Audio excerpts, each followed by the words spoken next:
Test measurement assessment और evaluation का एक लेक्चर एमसीक्यूज़ का एक लेक्चर हो चुका है, जो एमसीक्यू नंबर 1 से एमसीक्यू नंबर 50 तक था। अब जो 51 से 81 तक जो नया लेक्चर है, ये एक्चुअली जो लेक्चर नंबर 20 है और लेक्चर नंबर 21 होगा। ये मेरे दो जो प्रीवियस लेक्चर्स हैं, मैं आपको बताता चलूँ कि एक लेक्चर नंबर 7 से मैंने लिया है, जो है क्लासिफिकेशन ऑफ टेस्ट आइटम्स, और एक जो लेक्चर नंबर 9 और 10 है, जो validity, reliability, nominal scale, ordinal scale, interval scale, ratio scale वगैरह से मैंने ये जो लेक्चर नंबर 21 है एमसीक्यू वाला, वो बनाया है। और जो लेक्चर नंबर 20 है, जो मैंने आज से एक दिन पहले अपलोड किया था, जो आपकी स्क्रीन पे नज़र आ रहा है, तो ये वाला लेक्चर जो 21 है, ये लेक्चर नंबर 20 और 21 दोनों तकरीबन टेस्ट मेजरमेंट और असेसमेंट एंड एवेल्यूएशन के ही लेक्चर्स हैं।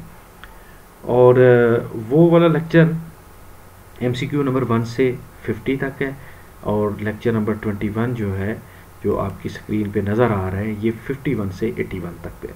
तो चलते हैं ज़रा अपने असल टॉपिक की तरफ कि identify relationship between two things is demonstrated by, कि कौन सा टेस्ट है, कौन सा तरीक़ाकार है जो दो चीज़ों के दरमियान रिलेशनशिप को ज़ाहिर करता है। अगर हम ट्रू फॉल्स की बात करें तो ये तो एक दूसरे की नफ़ी है, ये रिलेशनशिप नहीं है। और दूसरा है मैचिंग आइटम्स। तो आप इसको थोड़ा सा देख सकते हैं कि जो ट्रू आंसर है वो यही है कि हम मैच कर रहे होते हैं, हम कंपैरिजन कर रहे होते हैं, हम रिलेशनशिप फाइंड कर रहे होते हैं। तो ये वाला जो है ऑप्शन, ये मैचिंग आइटम्स वाला है।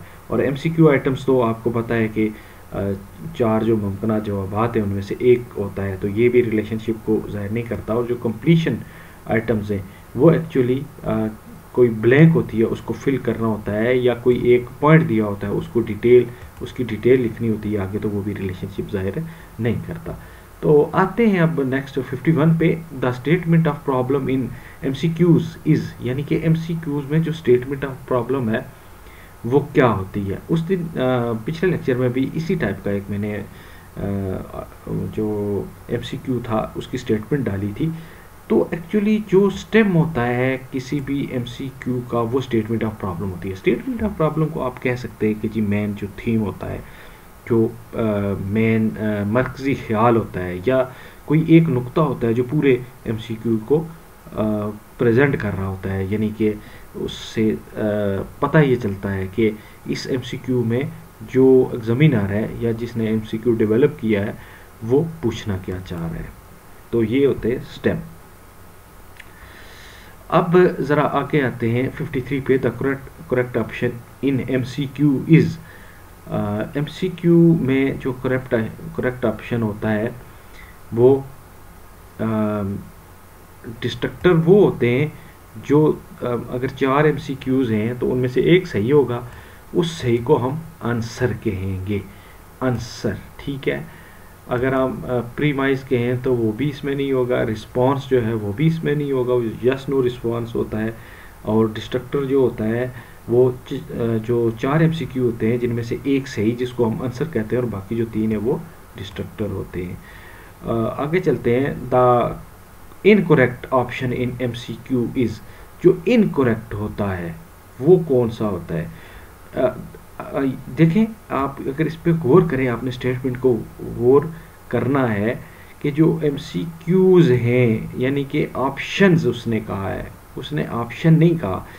अगर ऑप्शन होता तो वो किस में ऑप्शन उसने कहा है, देखें इसमें करेक्ट ऑप्शन है, ऑप्शन 1 होता है। अब एमसीक्यू कितने होते हैं, 4 या बाज़ औक़ात 5 भी होते हैं, उनमें से एक ट्रू होता है जिसे हम आंसर कहते हैं, और एक के लिए सिंगुलर यूज़ हुआ है ऑप्शन, और इधर प्लूरल यूज़ हुए। ये छोटी छोटी टेक्निकल बातें जो मैं आपको समझाना चाह रहा के ऑप्शंस होंगे तो ये है डिस्ट्रक्टर होते हैं, डिस्ट्रक्टर्स भी कह सकते हैं और डिस्ट्रक्टर भी कहेंगे।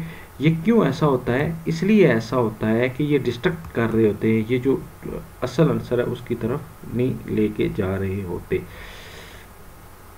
55 है the most widely applicable test item is, जो ज़्यादा एप्लीकेबल है, जो मोस्ट वाइड एप्लीकेबल है वो कौन सा है? तो डेफिनेट नाम से ही जाहिर है कि जो एमसीक्यू है स्टूडेंट भी इसको ज़्यादा पसंद करते हैं, टीचर्स को भी। और वजह क्या होती है कि ये इजी टू अंडरस्टैंड भी होते हैं, ये जो है वो लीस्ट टाइम कंज्यूमिंग करते हैं, और अगर मार्किंग के हिसाब से देखा जाए तो ये जल्दी मार्क हो जाते हैं। टीचर फ्रेंडली जो आइटम्स हैं ये वो वाले होते हैं। इसके बाद है 56 में हम देखते हैं कि the type of essay items in which contents are limited. Limited का मतलब होता है मखसूस, ठीक है, यानी कि एसे टाइप है तो कोई आइटम है या हमने कोई एसे लिखना है तो उसमें जो कंटेंट है वो अगर लिमिटेड है यानी रोक लगाई हुई है तो आपने अब इसको उससे मैच करना है। पहला ही ट्रू है कि रिस्ट्रिक्टेड रिस्पॉन्स उसमें होता है, रिस्ट्रिक्ट होता है यानी बाउंड होता है। तो एक्सटेंडेड रिस्पॉन्स की बात करें तो इसका मतलब है खुल के बात करना, जिसे हम कहते हैं जिसकी तफसील से लिखें तो वो होता है। जिसको हम कहते हैं ना मुख्तसर मगर जामे, वो होते हैं लिमिटेड रिस्पॉन्स। और मैचिंग आइटम्स आप समझते हैं एक को दूसरे से कंपेयर करना, और एमसीक्यू 4 ऑप्शन वाले हैं, ठीक है। नेक्स्ट है the ability to select, organise, integrate and evaluate idea is demonstrated by. ये देखना कि ऑर्गेनाइज करना कंटेंट को, फिर उनको इंटीग्रेट करना, फिर उनको एवेल्यूएट करना, ये थोड़ा सा लंबा प्रोसेस होता है, ठीक है। अब अगर लंबा प्रोसेस होता है तो लंबे में खुल के बात करनी होती है, लिहाजा ये रिस्ट्रिक्टेड रिस्पॉन्स नहीं हो सकता। अच्छा, फिर एक्सटेंडेड रिस्पॉन्स होगा तो डेफिनेट ये एक्सटेंडेड रिस्पॉन्स है जिसमें तफसील से चीज़ों को बताना पड़ता है, सेलेक्ट करना पड़ता है, ऑर्गेनाइज करना पड़ता है, इंटीग्रेट करना पड़ता है और देन एवेल्यूएट करना पड़ता है। तो ये सारे के सारे एक्सटेंडेड रिस्पॉन्स की करेक्टरिस्टिक्स हैं। 58 है the analysis of item is necessary in, के एनालिसिस ऑफ आइटम्स किस में नेसेसरी होते हैं? तो आंसर्स हैं standardised test, essay type test, objective test, type test और नॉर्म रेफरेंस टेस्ट, ठीक है। ये एनालाइज करना होता है। एनालिसिस का मतलब होता है चीज़ों को तोड़ के उनको हिस्सों में डिवाइड करना, ठीक है, एनालाइज होता है। और सिंथेसाइज इसका अपोजिट है, जिसका ये मतलब है कि चीज़ों को जोड़ के एक चीज़ बनाना, उसे हम सिंथेसाइज कहते हैं, ठीक है। अब क्या है कि ये जो स्टैंडर्डाइज्ड आइटम है ये एक्चुअली किसका हिस्सा है? ये एनालिसिस का हिस्सा है, ठीक है। तो इसको आगे ऐसे टाइप है वो वहाँ उसको एनालाइज नहीं करना पड़ता बल्कि उसको तफसील से लिखना पड़ता है। ऑब्जेक्टिव टाइप टेस्ट है तो ये है कि ये भी लिमिटेड होता है। नॉर्म रेफरेंस टेस्ट वो होता है जिसमें एक स्टूडेंट की जो अचीवमेंट्स हैं उसको दूसरे के साथ कंपेयर किया जाए। 59 है which one is not the type of test by purpose, ठीक है। Not is test by purpose, कौन सा टेस्ट बाय पर्पस नहीं होता? Which one is not the type of test by purpose, मकासद के लिहाज से कौन सा टेस्ट कौन सा टेस्ट टाइप नहीं होता, ठीक है। स्टैंडर्डाइज्ड टेस्ट है नहीं, इसके मकासद होते हैं। ऐसे टाइप टेस्ट, ये जो एक्चुअल इसका आंसर है, नो सॉरी, हाँ बिल्कुल, ये जो ऐसे टाइप टेस्ट है उसके मतलब वो ख़ास जो नुक्ता नज़र है उस पे नहीं होता, चूँकि मैंने पहले ही आपको बता दिया कि जो ऐसे टाइप टेस्ट होता है ये बिखरा हुआ होता है, ये किसी वन पॉइंट के लिए नहीं होता।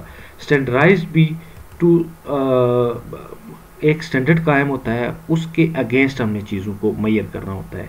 ठीक है, मैं एक मिसाल देता हूँ कि हम कह सकते हैं जी कि कहीं पानी का लेवल हम चेक करना चाह रहे हो, तो अगर डैम की बात करें सपोज, तो वहाँ पे एक ख़ास लेवल लगा हुआ होता है, हम पानी को मैयर करते हैं उस लेवल के अगेंस्ट। लेकिन जो इसका मतलब है कि वो भी बाउंडेड होता है। ऑब्जेक्टिव टाइप टेस्ट ये भी बाउंड होते हैं, क्योंकि ऑब्जेक्टिव टाइप टेस्ट का सिर्फ one and only one answer true हो सकता है। नॉन रेफरेंस टेस्ट ये जो not the type of test by purpose, यानी ये यहाँ इतनी पूरी स्टेटमेंट इसका एक माना हम लेते हैं। ठीक है, तो अगर नॉन रेफरेंस टेस्ट की बात करें तो जैसे ऑलरेडी ऊपर मैं बता चुका हूँ कि ये कंपैरिजन होता है। 60 पे आते हैं the type of test by method. ये मैंने अगर आप मेरे उन लेक्चर्स पे जाएं तो मैंने कैरेक्टरिस्टिक्स ऑफ टेस्ट वो जो लेक्चर दिया है, आई थिंक सो, हाँ, क्लासिफिकेशन ऑफ टेस्ट, इसमें या ये जो है important of importance of characteristics या इम्पोर्टेंट टेस्ट करेक्टरिस्टिक, इसमें अगर इन दोनों लेक्चर्स को आप डिटेल से सुन लें तो आप आराम से इसको कर सकते हैं, आपके लिए मसला नहीं होता। ठीक है, तो the type of the test by method, test by method जो है ये सिर्फ एक टेस्ट होता है जिसका नाम है एसे टाइप टेस्ट। ठीक है, बाकी टेस्ट बाय मेथड नहीं होते। उसके बाद है students performance is compared with other students in, अभी थोड़ी देर में पहले बता चुका हूँ कि वो जो नॉर्म रेफरेंस टेस्ट है, रेफरेंस का मतलब होता है दूसरे के साथ मैच करो। रेफरेंस होता है ना, किसी चीज़ का आगे हमने हवाला दिया हुआ होता है, मतलब आपने थोड़ा सा ना वोकाबुलरी को भी बिल्ड करना है। ठीक है, ताकि आप इसको आराम से समझ सकें। तो ये जो नॉन रेफरेंस टेस्ट होते हैं ये होते हैं दो स्टूडेंट की जो अचीवमेंट्स होती है उनका कंपैरिजन होता है। नेक्स्ट है, इसको रेड कर देते, 62 पे है students performance is compared with clearly defined learning task in, कि स्टूडेंट की परफॉर्मेंस को कंपेयर किया जाता है with clearly defined learning task, जो पहले टास्क बता दिए जाते हैं। सिंपल सी बात है, ये किसी स्टैंडर्ड के अगेंस्ट हम कंपेयर कर रहे होते हैं स्टूडेंट की परफॉर्मेंस को, तो ये स्टैंडर्डाइज टेस्ट होता है। और बाकी अच्छा, क्राइटेरियन टेस्ट क्या होता है कि किसी ये भी किसी एक क्राइटेरिए पे उसको लेना होता है। ठीक है, मतलब ये नहीं शो करता कि आगे हमने किस स्टैंडर्ड के साथ इसको कंपेयर करना है, वो होता है the student performance is compare with clearly defined learning task, ये स्टैंडर्ड होता है। ठीक है, तो नेक्स्ट है test that measures learning outcome of students is, जो स्टूडेंट्स के लर्निंग आउटकम्स को मेजर करता है। Test that measures learning outcomes of the student. अब अचीवमेंट टेस्ट है, चले हम थोड़ा सा ये देख लेते हैं। अचीवमेंट टेस्ट एक्चुअली है, इसका आंसर अचीवमेंट टेस्ट के स्टूडेंट को जो लर्निंग आउटकम्स हैं, लर्निंग आउटकम अचीवमेंट्स होती हैं। ठीक है, अब एप्टीट्यूड जो टेस्ट होता है ये फ्यूचर की प्रिडिक्शन के लिए होता है। क्राइटेरियन रेफरेंस टेस्ट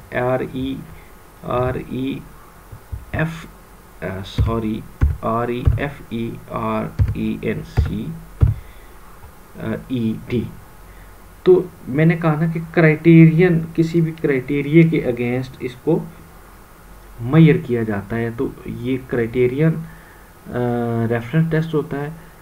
और नॉन रेफरेंस टेस्ट फिर अगेन से इसको मैं रिपीट कर देता हूँ कि ये दो स्टूडेंट्स की जो अचीवमेंट्स होती हैं उनको कंपेयर करने के लिए होता है।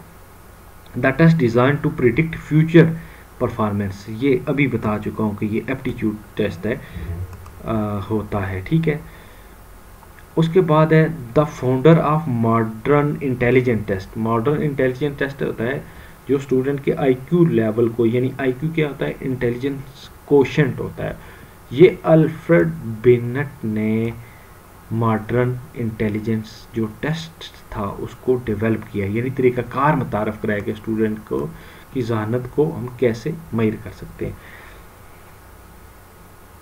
उसके बाद है the formula to determine IQ was. एक फार्मूला है, मैं आपके साथ आगे एक दो एमसीक्यू आ रहे हैं उसमें मैं आपके साथ शेयर करूंगा, और जस्ट आपने उसको लिखना नहीं है, बस याद रखना है कि the formula to determine IQ was presented by, ये स्टर्र ने आईक्यू यानी इसे मकियास जहानत कहते हैं, मकियास जहानत यानी तलबा की जहानत का मयार, उसको मैयर करने का जो फार्मूला बनाया था, डेवलप किया था, वो किया था स्टर्र ने। आगे चलते हैं, IQ of a student having same physical and mental age will be, IQ of यानी intelligence quotient level of a student having same physical and mental health या मेंटल एज विल बी, ये 100 होता है, यानी कि आपने 10 मल्टीप्लाई 10 कर रहा है 100 हो जाएगा, ठीक है। क्योंकि अगर आप एक बात आपने यहाँ ज़हन में रखनी है, 120 कोई दो नंबर जो एक जैसे हो उनको मल्टीप्लाई करे 120 नहीं आता, 50 है ये 10 मल्टीप्लाई 5 है, या 25 मल्टीप्लाई 2 है, या इस तरह से ये 50 आता है। देखिए ये भी सेम नहीं होते, ठीक है, ये टेक्निकल चीज़ मैं आपको बता रहा हूँ। और 140 है तो ये भी कोई दो नंबर एक जैसे नहीं है जिनको मल्टीप्लाई करें तो वो आंसर आ जाए। ये कोई 10 ये जो है ना, IQ of a student having same physical and mental age will be, ये कोई वो 100 नहीं है कि यानी कि एक्चुअल 10 नहीं है, लेकिन इस 100 से हम अंदाज़ा लगाएंगे कि अगर सपोज मैं यहाँ करता हूँ जी, यहाँ इसको मैं ब्लैंक में आपको शो कर देता हूँ, ब्लैंक में ये मैं शो कर देता हूँ कि अगर हम 10 मल्टीप्लाई 10 करें तो ये 100 आ सकता है, ठीक है। बाकी कोई भी नंबर, अब ये क्या, आप इस 10 को ले लें फिजिकल एज और इसको ले लें मेंटल एज। अब इस पे एक और आगे क्वेश्चन आएगा, यकीनन आप इस बात को समझ गए होंगे कि अच्छा आगे है the quality of a test that measures what it claims to be measure is, ये वैलिडिटी होती है कि जो हम मेजर करना चाह रहे हो हमारा टेस्ट वही चीज़ मेजर करे, यानी कि जो चीज़ हम चेक करना चाह रहे हो, जो चीज़ हम देखना चाह रहे हो, हमारा टेस्ट वही अगर मेजर करता है तो ये वैलिडिटी होती है। आपने इस लेक्चर को वैलिडिटी रिलायबिलिटी वाले को ज़रूर सुनना है, अगर नहीं सुना लेक्चर नंबर 9 और 10 को तो आप इसको जाके सुने, ये बहुत सारे कंसेप्ट आप क्लियर करेगा। और वैलिडिटी और रिलायबिलिटी की जो टाइप्स हैं वो मैंने बड़े क्लियरली डिफाइन की हुई हैं। तो अगर तो आपने चैनल नहीं सब्सक्राइब किया तो पहले तो लर्निंग विद हिजाजी चैनल पे जाएं और वहाँ पिक्चर लगी हुई है तो आप देख के, और यही जो लेक्चर नंबर 9 और 10 है वहाँ पे जाएंगे और डिटेल से उसको देखेंगे तो आपको बहुत सारी चीज़ें समझ आ जाएंगी। तो आपने चैनल को लाइक करना है ताकि मेरी जो भी वीडियोज़ है वो आपके साथ शेयर होती रहें, आप तक पहुंचती रहें। अब है नेक्स्ट, अब आपका समझ लें इम्तहान आ गया था, IQ level of a student 12 years mental age and 10 years physical age. अब देखिए 12 मल्टीप्लाई 10 करें 100 नहीं आता, 12 मल्टीप्लाई 10 करें 120 आता है। इसका मतलब है कि आप आईक्यू लेवल का जो फार्मूला है ना, जो किसने, स्टर्र ने बनाया था, वो यही था कि जो मेंटल एज होती है उसे हम फिजिकल एज से मल्टीप्लाई करते हैं। तो वो था 12 मल्टीप्लाई 10 10 ये वाला किया तो हमारे पास 120 आ गया, ठीक है।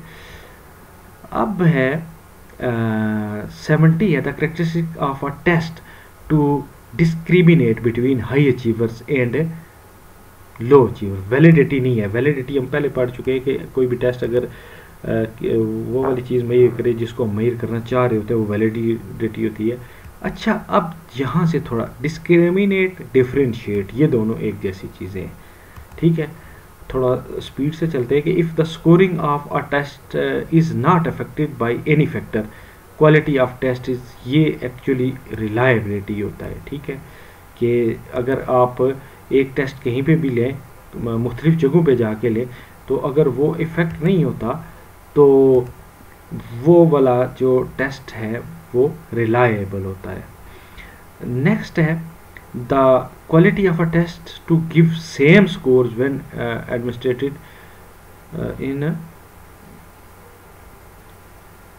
इफ द स्कोरिंग, ये अच्छा ये थोड़ा सा ना गलत कर दिया है हमने, ये है, ये ऑब्जेक्टिविटी होता है, ठीक है।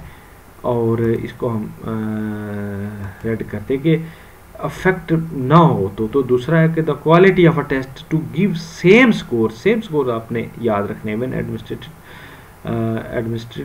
इन डिफरेंट ओकेजन इज, ये एक्चुअली होता है रिलायबिलिटी, कि जब आप इसे मुख्तलिफ जगहों पे जाके टेस्ट को कंडक्ट करें सेम रिजल्ट्स आए। 73 है, if the sample of the question in the test is sufficiently large enough, the quality of test is. Sample का मतलब होता है कि जो किसी भी, if the sample of the question in the test is sufficiently, यानी जो स्टेटमेंट है वो अगर लार्ज हो तो इसे एडविकेसी क्वालिटी कहते हैं, ठीक है। 74 है, the quality of a test showing ease of time, the quality of test showing ease of time, cost, administration and interpretation is called, ये सिंपल सी बात है कि वो वाला टेस्ट जो कम टाइम ले, कम कास्ट ले, आराम से कंडक्ट हो जाए, मुनज़्ज़म इंतज़ाम जिसका हो जाए और इजीली इंटरप्रेट हो जाए, उससे हम यूजेबिलिटी कहते हैं, ठीक है, यानी कि वो काबिल इस्तेमाल होता है। Facility index of an item determines, facility का मतलब होता है, यानी फैसिलिटी का समझ रहे होंगे आप लोग कि फैसिलिटी का मतलब होता है सहूलत, ईज और डिफ़िकल्टी, ये फैसिलिटी होती है किसी भी टेस्ट की, ठीक है। उसके बाद है high and low achievers are sorted out by ease और डिफ़िकल्टी, डिस्क्रिमिनेशन पावर, ऑब्जेक्टिविटी और रिलायबिलिटी। तो नाम से ही जाहिर है कि हाई और जो लो अचीवर है ये फ़र्क एक दूसरे के दरमियान रखते हैं, तो इसे डिस्क्रिमिनेशन पावर भी कहते हैं। Test item is very easy when value of facility index या difficulty level is higher then, अगर फैसिलिटी या फैकल्टी, ये फैसिलिटी है, ये फैसिलिटी है,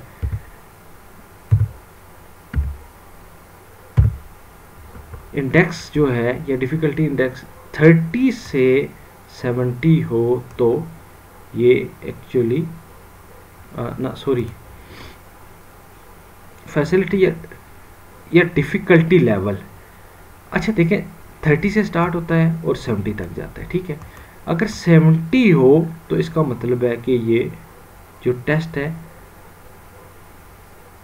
ये फैकल्टी या डिफ़िकल्टी जो इसका लेवल है, ठीक है, वो 70 है, तो ये टेस्ट आइटम वेरी इजी है, यानी ज़्यादा इजी है, ठीक है। और 78 है, test item is very difficult when value of facility या डिफ़िकल्टी लेवल इज़, अब देखें जो मिनिमम वैल्यू थी वो थी 30 और जो मैक्सिमम थी वो थी 70। अगर 70 हो तो इजी होता है और अगर 30% हो तो वो डिफ़िकल्ट होता है, यानी कम होती है उसकी फैसिलिटी, आप समझ लें कि इजीनेस, ठीक है। Discrimination power of an item is acceptable when its value range from 1, sorry, ये जो है ना रेंज का मतलब क्या होता है? अच्छा, रेंज से आपने रेंजेस या रेंज समझना है। रेंज होता है दो वैल्यूज़ के दरमियान, यानी 0.30 से 1 तक, 0.30 से या 0.30 से 1, ठीक है। अब एक बात और आपने जहन में रखनी है, ये यहाँ से 1 to 2 भी हो सकता है, यहाँ से 0.30 से 0.69 भी हो सकता है, 1 भी हो सकता है, लेकिन आपने स्टार्ट करना है कहाँ से? 0.30 से 1, यानी कि छोटी से बड़ी की तरफ, ठीक है। आगे test discriminates 100% when its value for discrimination is, जब उसकी वैल्यू डिस्क्रिमिनेशन कम हो तो वो क्या करता है? Test item discriminate 100% when its value discrimination is 30% या 30 हो तो। और लास्ट है टेस्ट आइटम के not discriminate low achievers and high achievers when its value is lower than, अगर उसकी वैल्यू 30 से लो हो तो सारे लोग उसको क्या कर लेंगे? या तो एक जैसा करेंगे या उसको कर ही नहीं पाएंगे। तो इसलिए ये जो टेस्ट आइटम है वो डिस्क्रिमिनेट नहीं कर सकता, वो डिफ्रेंशिएट नहीं कर सकता हाई अचीवर्स और लो अचीवर्स को। तो ये था आज का जो हमारा